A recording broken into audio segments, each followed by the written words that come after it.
हाय, good morning everyone. कल की video में हमने देखा था कि कंस्ट्रक्टर फंक्शन क्या होता है और कंस्ट्रक्टर फंक्शन किस टाइप से चलता है। बट कल हमने एक दो कंसेप्ट छोड़ दिए थे जो हम आज की वीडियो में कवर अप करेंगे। One is classes in JavaScript. हाँ, एग्जैक्टली जैसे मेरे पास object oriented programming C plus plus और जावा में मेरे पास बेसिकली क्लासेस होती हैं, वैसे ही यहाँ पे मैं क्लासेस बना सकता हूँ। और दूसरा कंसेप्ट हम समझेंगे प्रोटोटाइप, जो जावास्क्रिप्ट का अपना कंसेप्ट है कि प्रोटोटाइप क्या होता है। पहले हम प्रोटोटाइप की बात करेंगे। सो चलिए शुरू करते हैं आज की वीडियो, जिसके अंदर हम ये दो कंसेप्ट समझने वाले हैं। तो मैंने यहाँ पे ये कैमरे को इधर कर दिया और यहाँ पे ये वाली फाइल कर दी।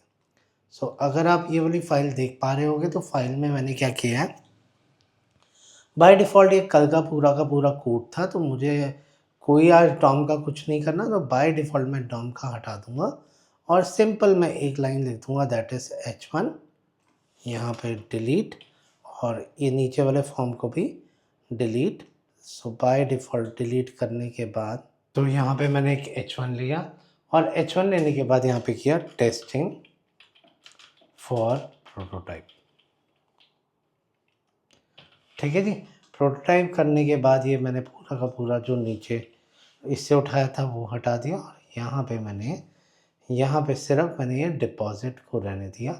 Form dot add event list इसे भी उड़ा दिया और इसे भी उड़ा दिया, मतलब सारा कुछ मैंने अभी उड़ा दिया।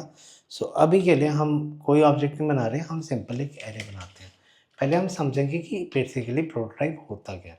सो मैंने क्या किया, लेट ARR इज इक्वल टू, यहाँ पे मैंने ले लिया 1, 2, 3, 4। ये 4 एलिमेंट्स मैंने एरे में कर दिया और कंसोल डॉट लॉग ARR कर दिया और दूसरा इसी एरे को एक ऑब्जेक्ट में डाल दिया, लेट obj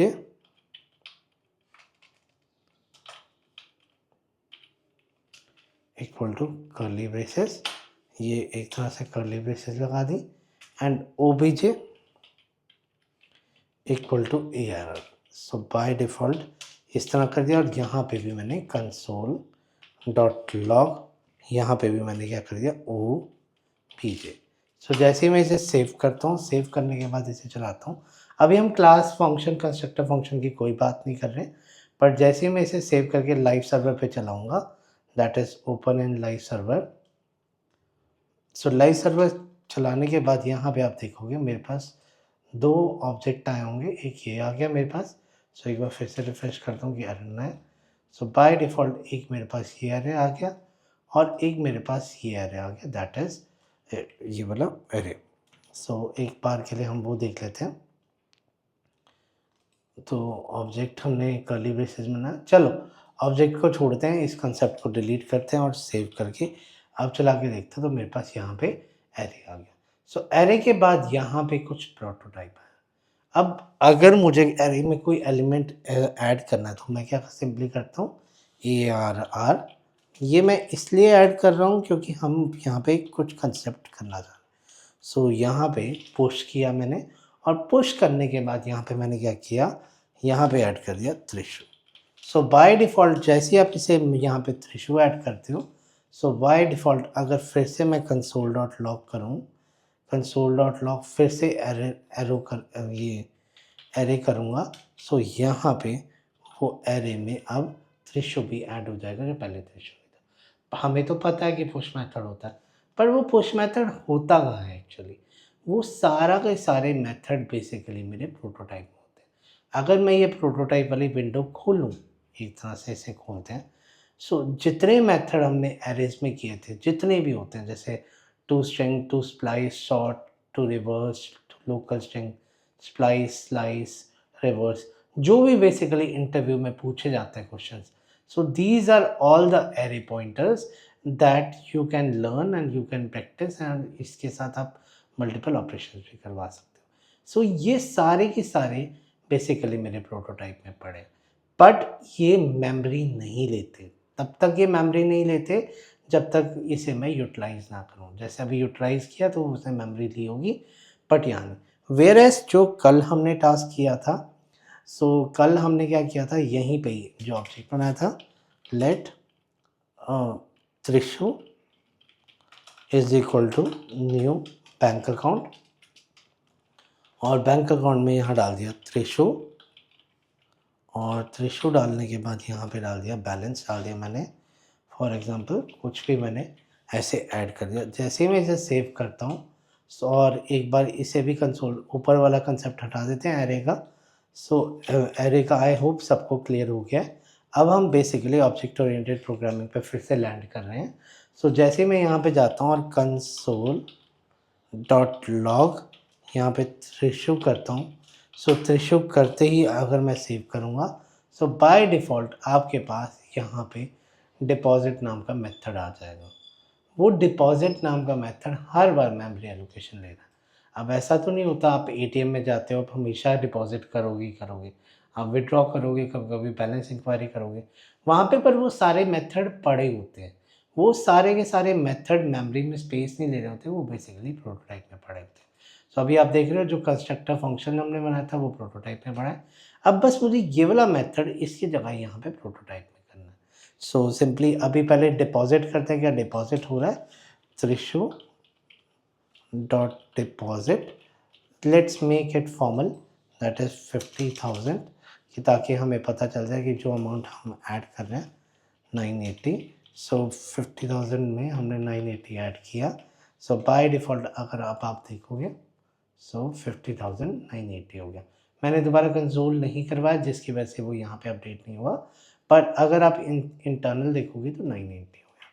वेयर एज अगर मैं ये वाले डिपॉजिट को कर दूँ कमेंट, सो बाय डिफ़ॉल्ट मैं इसे कमेंट कर देता हूँ। सो कमेंट करने के बाद सीधी बात है, वो सीधा एरर देगा deposit is not a function, क्योंकि मैंने डिपॉजिट लाइन को लगाया हुआ है। बट इस लाइन को ठीक करने के लिए अब मैं नेक्स्ट स्टेप करने जा रहा हूँ। मैं क्या करूँगा, यहाँ पे मैंने आपको प्रोटोटाइप बताया था, तो bank account dot prototype is equal dot, और उसके बाद यहाँ पे आप ये वाला मेथड कर दोगे। बाय डिफ़ॉल्ट मैंने यहाँ पे ये वाला मेथड कर दिया और पेस्ट किया। So control V। सो हमने सेम एज इट इज़ इसी को कॉपी करना विंडो से ही, और इसे कॉपी करके हमने यहाँ पे पेस्ट कर दिया। सो जैसे ही हम इसे पेस्ट करेंगे तो बाय डिफ़ॉल्ट हमारा डिपॉजिट मेथड चल जाएगा। सो आप ये देखोगे, can not read the property, can not read of deposit, setting the deposit, वो इसलिए नहीं चला क्योंकि यहाँ पे अगर आप अब एक तरह से एक ऑब्जेक्ट बनाते हो, आप इसे इग्नोर करो 2 मिनट के लिए, हम इसे इग्नोर करते हैं डिपॉजिट को और सिर्फ त्रिशु को देखते हैं। सो हमने क्या किया, बैंक ये अच्छा मेरे प्रोटोटाइप के स्पेलिंग में PROTO टाइप। सो एक बार हम फिर से देखते हैं, आई थिंक मैंने स्पेलिंग गलत था। सो एक बार अगर हम यहाँ देखें, सो बाय डिफ़ॉल्ट आपका यहाँ पे अमाउंट ऐड नहीं हुआ। अब यहाँ पे अमाउंट ऐड क्यों नहीं हुआ, तो उसके पीछे रीज़न क्या है कि यहाँ पे आपका जो डिपॉज़िट है ना, वो एज ए स्ट्रिंग ऐड हुआ, एज ए फंक्शन ऐड नहीं हुआ। अगर आपको इसे एज ए फंक्शन ऐड करना है तो उसके लिए सबसे पहले तो आपको यहाँ पे एरो फंक्शन हटाना पड़ेगा और एरो फंक्शन की जगह सिंपल फंक्शन लगाना। सो यहाँ से हमें एक लर्निंग मिली है कि जब भी आप प्रोटोटाइप के अंदर मेथड डालोगे, तो मेथड डालने के बाद बाय डिफ़ॉल्ट उसका यहाँ पे इस तरह से आपको ऐड करना। वेयरएज़ क्लासेस जो आज हमने दूसरा कंसेप्ट करना है, उसके अंदर हमें इतनी टेंशन नहीं लेनी पड़ती, बाय डिफ़ॉल्ट वो अपने आप ही प्रोटोटाइप में सेटल हो जाता है। इन कमिंग 2 to 3 मिनट्स जब हम क्लासेस डिस्कस करेंगे तब वहाँ पे प्रोटोटाइप का छोटा सा डिस्कशन करेंगे। वहाँ इग्मा 6 ने अपने, जब इग्मा 6 स्क्रिप्ट आई थी, सो बाय डिफ़ॉल्ट कोई भी आप मेथड बना रहे हो ना, वो बाय डिफ़ॉल्ट आपका प्रोटोटाइप में ही जा रहा है। सो अब बेसिकली मैंने सेव किया एंड अब मैं अगर अमाउंट देखूँगा तो बाय डिफ़ॉल्ट अब मेरा अमाउंट 980 हो गया, क्योंकि यहाँ पे बेसिकली मेरा एक फंक्शन जा रहा है जिसके अंदर अमाउंट जा रहा है डिपॉजिट, और ये मेमोरी में स्पेस भी नहीं ले रहा। So this is basically what is prototype. Prototype में मैं मेथड को डिफ़ाइन कर रहा हूँ, पर वो हर बार स्पेस नहीं ले रहा, और स्पेस की जगह वो बाय डिफ़ॉल्ट यहाँ पे जाके प्रोटोटाइप में सेव हो रहा है। अगर कोई उसे नहीं यूज़ करना चाहता, जैसे मैंने यहाँ पे कमेंट कर दिया, सो बाय डिफ़ॉल्ट वो वैसे का वैसा पड़े रहेगा जैसे मेरे एरे के मेथड पड़े रहते हैं। बट अब ये बेसिकली मेरा एक तरह से इसके अंदर पहुंच गया प्रोटोटाइप के अंदर। So this is basically prototype. अब बात करते हैं, ये था सारा का सारा जो हमने किया था, ये था कंस्ट्रक्टर फंक्शन के थ्रू। जो नेक्स्ट कंसेप्ट करना है वो हमने बात करना है क्लासेस। सो जो क्लासेस आई हैं वो बेसिकली मेरे पास मैं इसका ब्रैकेट ना यहाँ पे बंद कर देता हूँ, ये आई थिंक सबसे नीचे लगा देता हूँ। सो बाय डिफ़ॉल्ट इसे हटाता हूँ, इस वाली एरो को हटाता हूँ और ये पूरे को बाय डिफ़ॉल्ट मैं कमेंट कर देता हूँ, क्योंकि मुझे क्या करना है, मुझे क्लासेस का पूरा करना है। सो बाय डिफ़ॉल्ट इसे यहाँ तक कर देता हूँ। सो मैं सेम कोड जो लिखा हुआ है वो सेम कोड मैं क्लास से लिखना चाहता हूँ। सो सिंपल हम जावा में या सी में कैसे लिखते हैं, क्लास बैंक अकाउंट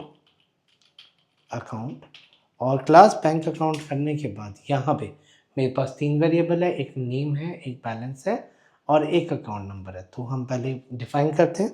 तो यहाँ पे मैंने नेम कर दिया, सेकंड दे दिया बैलेंस और थर्ड दे दिया मैंने अकाउंट नंबर। सो ये अकाउंट नंबर दे दिया, तो 3 प्रॉपर्टी दे दी। और 3 प्रॉपर्टी देने के बाद नेक्स्ट प्रॉपर्टी मैं क्या करता हूँ, मैं यहाँ पे लेता हूँ मुझे क्या चाहिए, अभी तक मैं इसे क्या बोलता था, कंस्ट्रक्टर फंक्शन। सो अगर मैं सी प्लस प्लस की बात करूँ, वहाँ पे क्या होता है, जो क्लास का नाम होता है, क्लास का नाम बैंक अकाउंट होता है, सो कंस्ट्रक्टर का नाम वही होता है। इवन जावा में भी ऐसे होता है, पर जावा स्क्रिप्ट में इग्मा 6 में मेरे पास ये डिफरेंट स्टाइल में आ गया। तो यहाँ पे हम कंस्ट्रक्टर को कंस्ट्रक्टर ही बोलते हैं और कुछ नहीं बोलेंगे, बैंक अकाउंट नहीं बोलेंगे, यहाँ पे मैं कंस्ट्रक्टर ही दूंगा। और जैसे कंस्ट्रक्टर फंक्शन था, बाकी के बाकी चीज़ें सेम है। सो यहाँ पे मैंने नेम वन लिया और यहाँ पे मैंने बैलेंस 1 इक्वल टू 0 कर दिया, क्योंकि हम जो नीचे काम किया है उसी को ही रिपीट कर रहे हैं। सो तभी मैंने एक तरह से ये वाले सेशन को मर्जअप किया कि हमें ये पता चल जाए किस तरह से। अब जैसे मैं दिस डॉट नेम को कर रहा था, दिस डॉट स्मॉल नेम, क्योंकि मैं इसे रेफ़र कर रहा हूँ, और यहाँ पे बैलेंस और स्मॉल बैलेंस और यहाँ पे अकाउंट नंबर, अकाउंट, तीनों को स्मॉल कर दूँ। This dot name equal to name 1, next time पे करता हूँ दिस। सो यहाँ पे this dot balance equal to balance 1 कर दिया, और यहाँ पे next this dot account number is equal to account number. So by default इसे भी मैंने यहाँ पे ऐड ऑन कर दिया। सो ऐड ऑन करने के बाद नेक्स्ट स्टेप पे क्या करता हूँ, मेरा कंस्ट्रक्टर बन गया। अब आप कहोगे त्रिशु आपने डिपॉजिट बनाया था, वो डिपॉजिट कैसे बनाएंगे? कुछ नहीं करना हमें, बस यहाँ पे डिपॉजिट लिखना। सो कोई दिस डॉट डिपॉजिट नहीं लिखना और यहाँ पे अमाउंट कर दिया। अमाउंट करने के बाद यहाँ कर्ली ब्रेसेस कर दिया। So this dot balance plus equal to amount, इसी को किया कॉपी, और यहाँ पे हम एक और मेथड बनाएंगे, दैट इज़ बेसिकली विथड्रॉ। सो यहाँ पे मैंने दूसरा मेथड बना दिया विथड्रॉ। सो विथड्रॉ में माइनस इक्वल टू अमाउंट कर दिया, ठीक है जी। सो इतना सेव करते ही अब मैं क्या करता हूँ, मेरा ये बैंक अकाउंट बन गया। सो यहाँ पे let x is equal to new bank account, और यहाँ पे मैं देता हूँ नेम, दैट इज़ वृंदा, और बैलेंस देता हूँ कुछ, इसे सेव करता हूँ। सेव करने के बाद कंसोल डॉट लॉग एक्स किया, और इसे अगर मैं सेव करूँगा तो by default account number is not defined. So नहीं, अकाउंट नंबर की जगह मुझे लेना था date dot now. So by default मैंने डेट डॉट नाउ ले लिया। सो अगर अब आप देखोगे वैसा ही आपका ऑब्जेक्ट बना जैसे पहले बन रहा था। और अगर हम मेथड की बात करें, जो डिपॉजिट विथड्रॉ है, वो बाय डिफ़ॉल्ट मेरे यहाँ पे प्रोटोटाइप में है। सो इग्मा 6 ने सिंपली जो भी मेथड बना रहे हैं हम, वो बाय डिफ़ॉल्ट मेरे प्रोटोटाइप में जा रहे हैं। तो मुझे यहाँ पे ये टेंशन लेने की ज़रूरत नहीं है कि यार वो प्रोटोटाइप पे मुझे डालना पड़ेगा स्पेशली। सो आप सिंपल मेथड का नाम लोगे। और एक और बात, क्लासेस के मेथड के अंदर आप ना फंक्शन डिफाइन करते हो, यहाँ पे फंक्शन नहीं डिफाइन करते, नंबर 1, और यहाँ पे कभी भी आप डाटा टाइप नहीं डिफाइन करते। सो क्लासेस में बाय डिफ़ॉल्ट फॉर एग्जांपल मैंने यहाँ पे वेयर कर दिया, सो वेयर आपको एरर दे देगा unexpected a constructor method accessor are properties are expected. So यहाँ पे ये प्रॉपर्टीज़ नहीं दिखती। सो आज के लिए इतना ही। अगर आपको मेरा कंटेंट पसंद आए तो प्लीज़ मेरे चैनल को सब्सक्राइब कीजिए, मेरी वीडियो को लाइक कीजिए। Thank you.